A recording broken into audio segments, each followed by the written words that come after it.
भोले शंकर जी ने इस व्रत का महत्व माता पार्वती को उनके पूर्व जन्म का स्मरण कराने के लिए बताया। भगवान शंकर माता पार्वती जी से बोले, हे देवी, पूर्व जन्म में आप गिरिराज की पुत्री थी। आपने बाल्यावस्था में 12 वर्ष तक अधोमुखी होकर घनघोर तप किया। वन में रहकर अन्न का त्याग करके आपने वृक्षों के पत्तों को चबाकर माघ की घनघोर सर्दी में, आपने जल में रहकर श्रावण मास की घनघोर बरसात में, खुले आसमान तले रहकर वैशाख की झुलसा देने वाली गर्मी में यज्ञ करके आपने कठोर तपस्या की।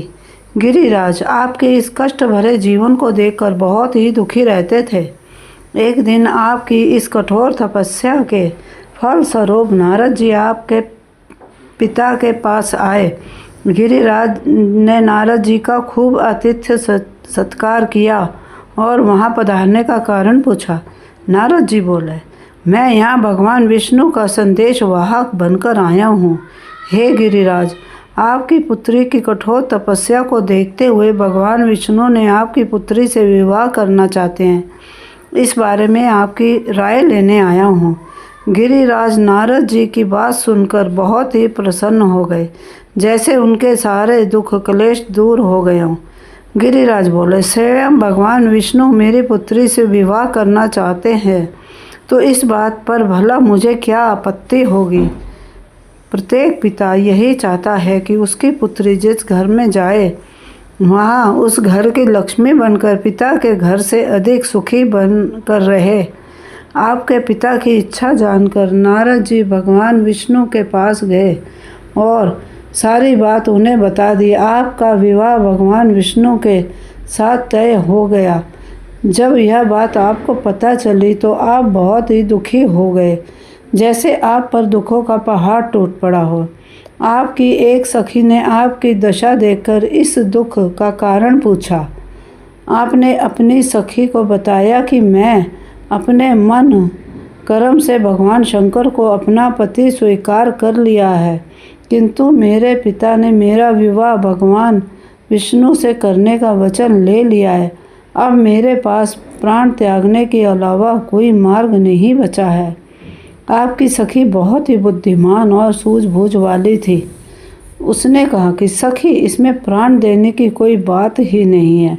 हमें संकट के समय में संयम से काम लेना चाहिए। मैं एक स्थान को जानती हूँ जो घनघोर वन में है और वह तपस्या स्थली है। तुम वहाँ जाकर अपने आराध्य के प्रति एक निष्ठ होकर उनकी तपस्या में लीन हो जाओ। स्त्री के जीवन की सार्थकता इसमें यह है कि वह एक बार जिसे अपने हृदय में अपने पति के रूप में स्वीकार कर ले तो जीवन पर्यंत उसका निर्वाह करे। आपने सखी की बात मानकर ऐसा ही किया।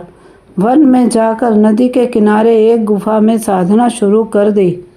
इधर गिरिराज आपको घर में नहीं पाकर बहुत ही दुखी हो गए, क्योंकि उन्होंने आपके विवाह का वचन दे दिया था। यदि भगवान विष्णु बारात लेके घर आए और कन्या को घर पर नहीं पाया तो मैं कहीं भी मुँह दिखाने लायक ही नहीं रहूँगा।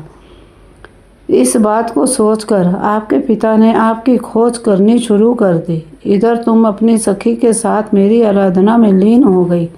भाद्रपद शुक्ल तृतीया के दिन हस्त नक्षत्र था। उस दिन आपने रेत का शिवलिंग बनाकर मेरी पूजा अर्चना की और निर्जल व्रत रखा। रात्रि में पूरी रात जागकर मेरे भजन किए।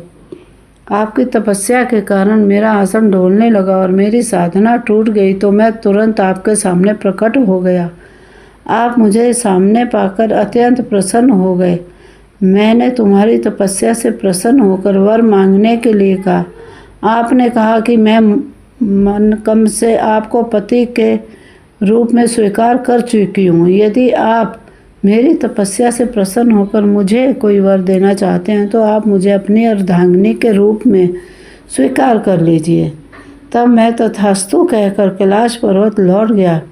प्रातः होते ही आपने सारी पूजा सामग्री नदी में प्रवाहित कर दी और व्रत खोला।